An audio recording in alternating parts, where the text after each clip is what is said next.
Indigo airline का हालिया संकट पूरी तरह से यात्रियों के भरोसे और एयरलाइन की साख पर सवाल खड़ा कर रहा है और इसका केंद्र है कंपनी के विदेशी सीईओ पीटर एल्बर्स, जिन्हें 3-4 दिन लगातार फ्लाइट्स रद्द होने के बाद सार्वजनिक माफी भी मांगनी पड़ी।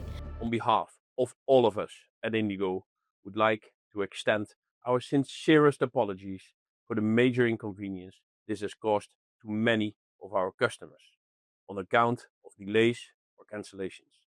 Still, there's lots of work in progress, but going forward from here, in alignment with the Ministry of Civil Aviation and DGCA, we do expect to further improve every day. Given the size, scale, and complexity of our operation, it will take some time to return to a full normal situation, which we do anticipate between the 10th and the 15th of December. दरअसल नवंबर के आखिरी हफ्ते से दिसंबर की शुरुआत तक Indigo की हजारों फ्लाइट्स या तो रद्द हो गईं या फिर घंटों लेट हुईं।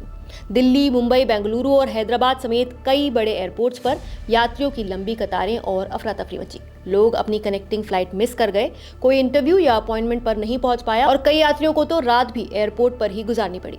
सोशल मीडिया पर वीडियो और शिकायतों की बाढ़ आ गई है और लोगों का गुस्सा सीधे एयरलाइन के टॉप बॉस पर निकल रहा है। ऐसे में सवाल उठता है कि आखिर कौन है इंडिगो के विदेशी बॉस पीटर एल्बर्स। आपको बता दें कि पीटर डच मूल के अनुभवी एयरलाइन पेशेवर हैं, जिन्होंने पहले नीदरलैंड की प्रमुख एयरलाइन KLM के टॉप बॉस के रूप में काम किया है। इंडिगो ने उन्हें भारत लाकर कंपनी को ग्लोबल स्तर पर मजबूत बनाने और ग्लोबल प्लेयर बनने की जिम्मेदारी दी। उनका अनुभव और इंटरनेशनल नेटवर्क के कारण उन्हें इस चुनौती के लिए उपयुक्त माना गया, लेकिन भारत का एयरलाइन मार्केट जटिल और अप्रत्याशित साबित हुआ। बवाल की जड़ थी ऑपरेशन सिस्टम पर बढ़ता दबाव। उड़ानों की कटौती, क्रू की कमी, नए ड्यूटी टाइम नियम, मौसम और तकनीकी दिक्कतों ने मिलकर हजारों यात्रियों की यात्रा को प्रभावित किया।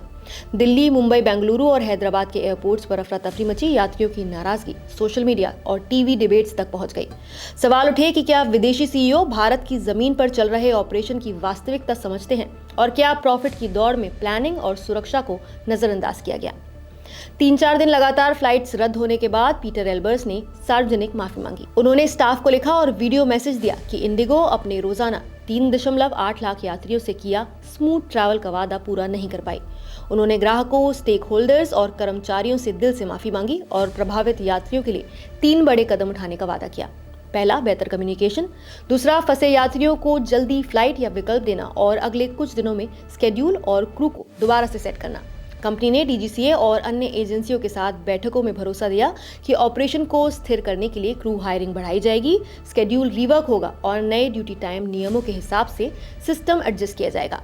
इंडिगो का दावा है कि लगभग 10 से 15 दिसंबर तक नेटवर्क सामान्य स्थिति के करीब आ जाएगा।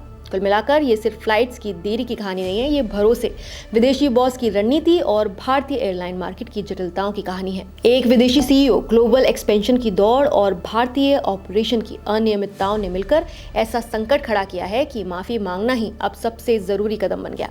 फिलहाल आप इस पूरे मुद्दे पर क्या कहेंगे, हमें कमेंट करके अपनी राय जरूर बताइए। नमस्कार, मैं हूं मानक गुप्ता।